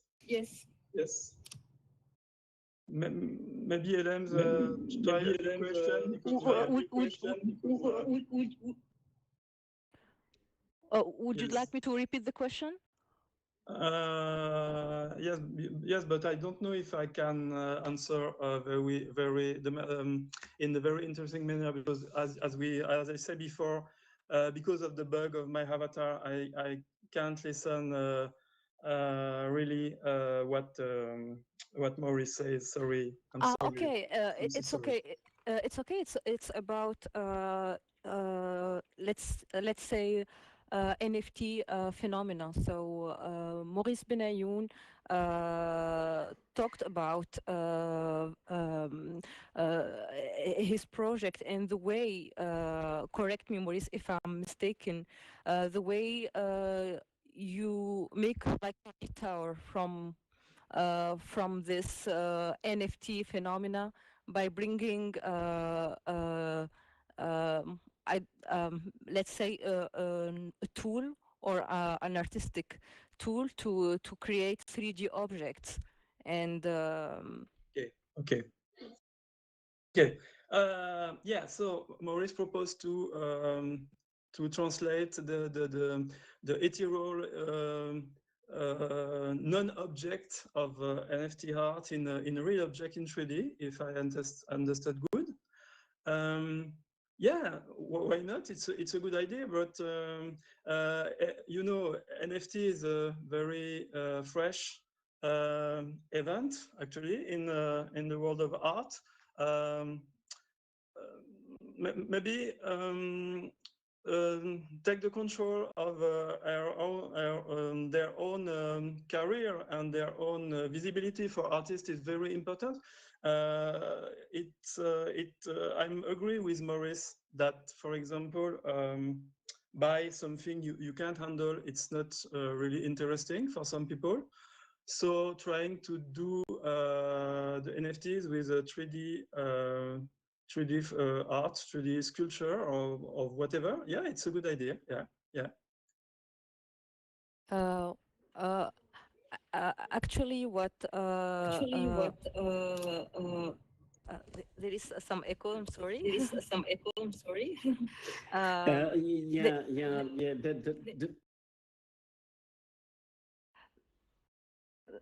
There is something that caught my attention listening to all your presentations is the status of the art object has been questioned. Peggy, in particular, you talked about all the adaptations and you needed to explore and to achieve in order to create an immersive experience in Prisca Pasquier Gallery. Would you like to talk about this, Peggy, a little bit more? Sure. I mean, I'm not questioning the status of the digital artwork, not at all. It has a status, and regarding the status of the digital artwork, I think we have to change our understanding of artistic value or value of the artwork in general. For the exhibition at Prisca Pasquier with the artworks by Charlie Stein, it was a bit different than what we did before in our online exhibitions, as we had to implement physical works into the virtual space, which was a bit more challenging. Because of course the virtual space offers new possibilities and options presenting and working with art, but at the same time you have this physical original which underlays certain views, or which is overlaid with certain aspects when it comes to how to deal with originals and how can we change the artwork. And of course these questions arise within the virtual space, as we were able to change the artwork, as we were not confronted with a fixed form of the artworks. As I showed, we created sculptures out of the portraits from the female robots. And of course, this is a step where you work with an artwork differently than you would in a physical exhibition realm, for instance. And I think this is actually really interesting. And I was really grateful that Charlie Stein was so open-minded when it came to that point where we were thinking, okay, we have a space where we can do quite everything we want to do, but how do we use it, and where is a barrier which is difficult for the artist to deal with without having the feeling, okay, now I don't want to say destroy, but now we're changing the concept of the artwork or the shape of the artwork, maybe more in that way. Thank you, Peggy. Maxence, you talked about this translation of the artwork at some point in your talk. How can you maybe tell us what you think about this translation, this adaptation of a real work, the translation of a real matter into the virtual space? Yes. For a practical problem, I will answer in French. Romina will translate for me on the little screen on the left for the people who watch us. La problématique de la traduction, oui, d'un univers, enfin, d'œuvres d'art réelles dans le cadre virtuel, pour en avoir parlé avec beaucoup de commissaires et de curateurs et curatrices. Ça a été déjà des problèmes de droit, des problèmes aussi techniques et des problèmes esthétiques. Comment, par exemple, proposer à un public une vidéo dans un univers qui relève quand même des codes du jeu vidéo? Comment représenter une sculpture dans un univers qui est aussi un univers virtuel? Donc est-ce qu'il faut photographier la sculpture en 3D? Est-ce qu'il faut la recréer complètement dans l'univers virtuel? Il y a beaucoup de problématiques et c'est très compliqué. On peut reprocher, certaines personnes ont reproché à des curateurs ou des commissaires d'avoir choisi le modèle du musée virtuel. Pour autant, on peut admirer quand même ce travail qui permet déjà d'une part d'offrir l'accès à un public qui peut-être ne s'intéressait pas aux arts avant, pour la bonne et simple raison qu'aujourd'hui les millennials naviguent beaucoup plus facilement sur leur... certains peuvent le regretter, mais en tout cas, ils le font sur leur tablette, sur leur ordinateur, sur leur téléphone portable. Et puis aussi, pour certains curateurs et commissaires, comme je le disais tout à l'heure, des gens comme Alain Thibault, c'était un fantasme depuis très longtemps de créer en fait cet univers virtuel et de l'habiller comme il avait envie que ce soit, parce que on a tous été bercés, en tout cas nous, les quinquagénaires ou les cadras, par un imaginaire lié à la science-fiction, à certains films, à certains romans de science-fiction. Et aujourd'hui, tout ça, eh bien, c'est en train de devenir réel. Évidemment, il y a plein de problématiques. Ce serait peut-être un peu long d'en parler là, mais elles sont évidemment techniques, elles sont évidemment budgétaires, elles sont juridiques. Mais c'est un nouveau monde qui s'ouvre.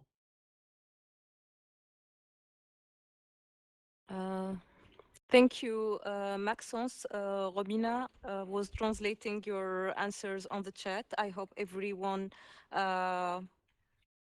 read the translation.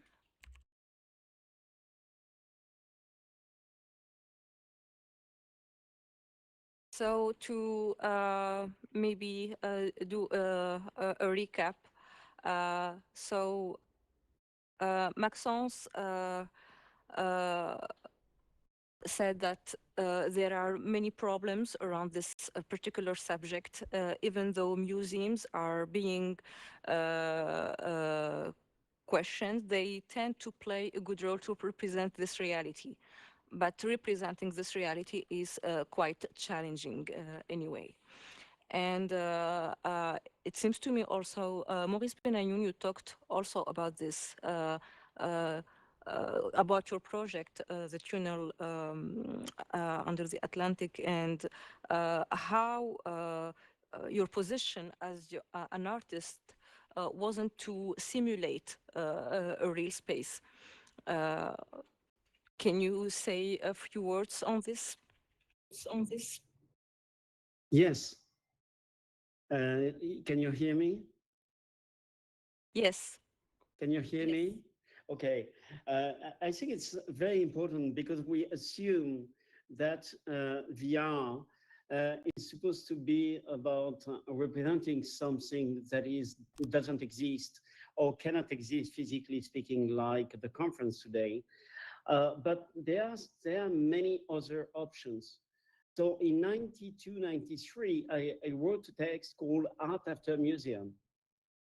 And in this text, I described all the possibility to create a collection of virtual reality artworks. And everything was not about recreating a simulation, a simulacrum of the physical space, but to benefit of the new property of a world that would be free from gravity, free from walls, free from plenty of other things, and to enjoy the potential to have dynamic content, to have the freedom of motion, not constrained by many things around us. So that's a real challenge, is to reinvent the space, to reinvent the way we access to art. But this means to reinvent art as well. So related to the question of NFTs, actually is people, 99% of the people talk about the money. And NFTs are not really cryptocurrencies. They cannot be cryptocurrencies because they are non-fungible by definition. And so this is not what you can do with money. And this is not what you can do.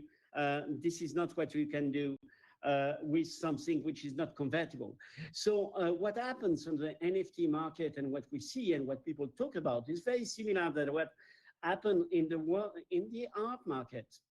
Same thing.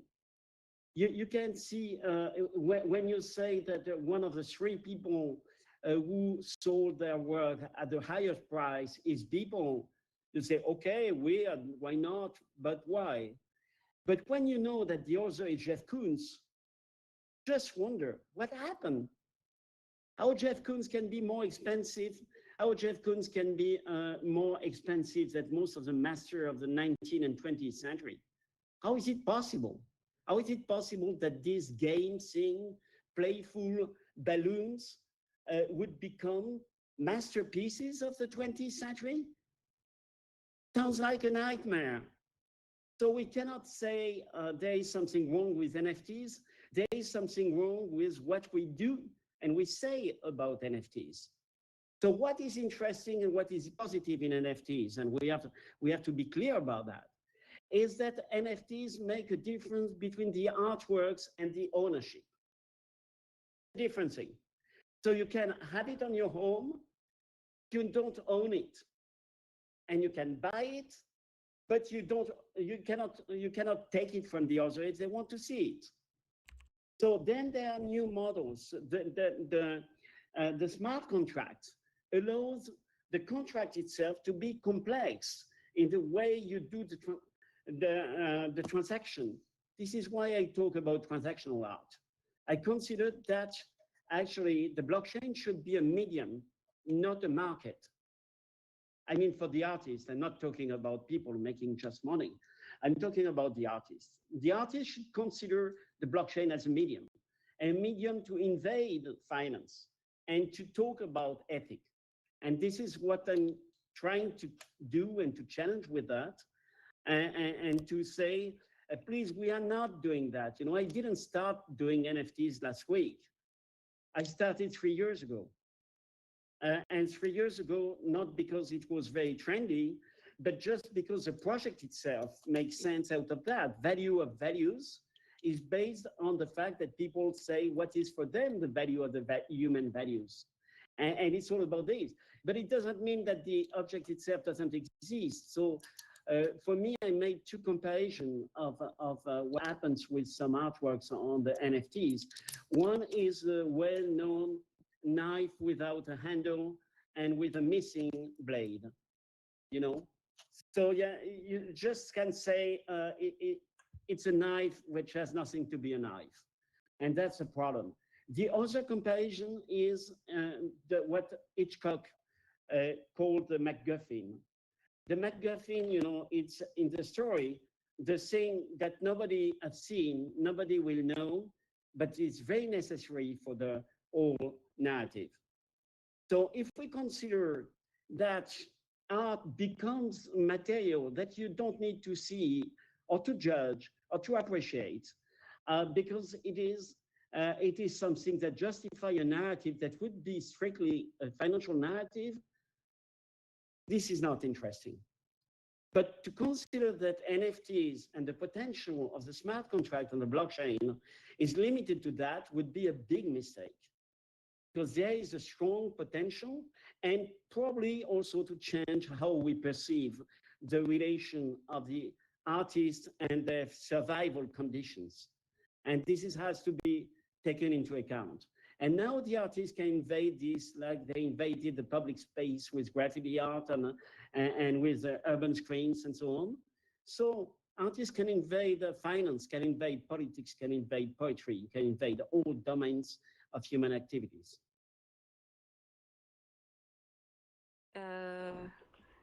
Yes, Maurice, thank you for this dense answer, and you raised a very critical question is about the materiality of art and how actually we value this materiality between the material and immaterial, and how to play with let's say how to appreciate this art not only on its financial on the financial level, but especially on the ethical and aesthetical level. Maybe we can take one or two questions from the public addressed to our speakers.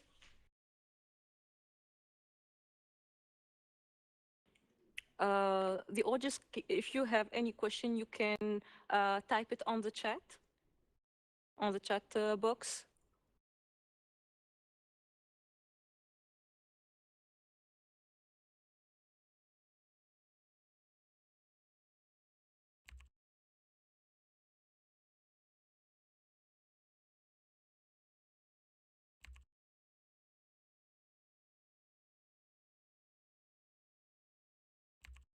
There was one question from Natalie, I think, which was, what are the next steps?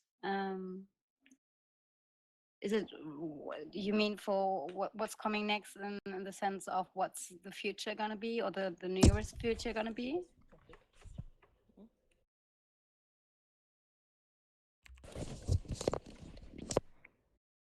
Maybe I can answer that, because this is a topic I'm working on right now. Is that okay, Ellen?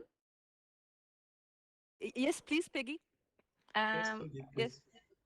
I Yes, mean, what I'm hoping for is, because of this pandemic situation we have now, we already mentioned it, the digitalization accelerated, especially in the arts and in the culture department. So I'm really hoping for that this process will be continued, and that institutions learn to open their door, or just to be open for this digital world, as it is nothing which kind of like threatens them, as it is often communicated that people are afraid visitors won't come to museums anymore, or on the other hand, virtual galleries can't be good, or it's not the same. And of course it's not the same. I mean, the virtual world is a completely different world and a world on its own, but it's parallel to our physical world, and both reality already emerged into each other. And I think that when it comes to web XR, that this is something which will become more important in future, as we can see it already on platforms such as Mozilla Hubs. I'm pretty sure platforms like these will grow, and there will be more than just a few. And in that realm, of course, there will be more people using these opportunities. And I think at some points, institutions have to decide if they go with time, or if they stuck in the physical space and don't use potentials they should use, actually. So yeah, I mean, to sum it up, I see in the nearest future that web XR becomes more important, and I'm really hoping for that we start working with space in general in a more different way, that it is not only about recreating the physical world, but actually dissolving the physical world, dissolving the classical understanding of space. As I showed and as I mentioned, we don't need to hang paintings on walls in the physical. So we can just put them there floating within the space, creating new exhibition formats, and also creating, as we were talking about digital art and materiality, creating spaces and platforms for digital art, and by doing that to give them more visibility and showing their importance when it comes to contemporary art. Thank you. Thank you, Peggy. Absolutely, about this also new ways of perceiving art. As you said, we can put objects that float in the space and in the virtual worlds, and this is completely fine. And this is reconfigure, let's say, our ways of perceiving art and art objects in general. That's true. That's a really important point, that people need to create new habits when it comes to experiencing art. And that's why in the realm of Prisca Pasquer, for instance, we decided for this step now, to replicate her former gallery space. So people are already used to the space of hers, and when they enter the virtual gallery space, they kind of see like, oh, this structure is actually as it was in the former physical space. And to create these kind of aids, visual aids, is quite helpful. And I'm pretty sure people will continue creating exhibitions like these. At a specific point, we won't be forced to do this anymore, as people are having experiences in the virtual space. I mean, this conference here is a good example. We're getting used to it. We're getting used to sitting on a virtual stage talking to avatars, and it's not weird anymore. It even becomes social in a way. So yeah, I mean, at some point we will be used living more physical in the virtual in a way. Yeah, yes, absolutely. And also that brings the question of different ways of creating art. And Maxence, you worked on these typologies, new topologies that also refer to these new ways of perceiving and diffusing art. Yeah, and first of all, I want to say I totally agree with Peggy. A lot of curators I've been talking with said that's just a start, and they are thinking to digitalize their exhibition. Even the pandemic situation will end. And I think it's important because, as I said before in my presentation, it improves our imagination, and maybe we digitalize our body, our mind more and more. But it's very important to create, I think, a real spirit environment when you doing a curation, and all these tools are very relevant to do it. And to answer your question, yeah, I saw this few months a really new generation of artists, and they are not all on NFTs, for example. And I totally agree too with Maurice. NFTs are a great opportunity too for the artists, but some young artists just done their exhibition, as I say, on the social media, and they hijack some platform, and it's a very interesting day. We are living actually a very tragic event, an international tragic event, but it's for the creation, for the creative people. It's a new era, I think, to be very optimistic. Yes, yes, absolutely. um, um, Thank you. We can like elaborate more and more and more on all these questions in the very passionate debate, actually. But we need to let's say the session comes to its end, let's say, and we would love would love you to visit also all the different spaces before the beginning of the online performance by In Dialogue. So Emily, Thank you, Hélène. thank you, thank you, Thank you. everyone. Thank you, Thank Peggy, you all. Maurice. Thank You you all. very much. I think all. you can applause everyone for this great. Thank you. Thank you, everyone. Thank you, everyone. Thank you. Thank you. Thank you, Peggy. Thank you, Maurice. Thank you, Thank you, Peggy. Maxence. Thank you, everybody. Thank you, everyone.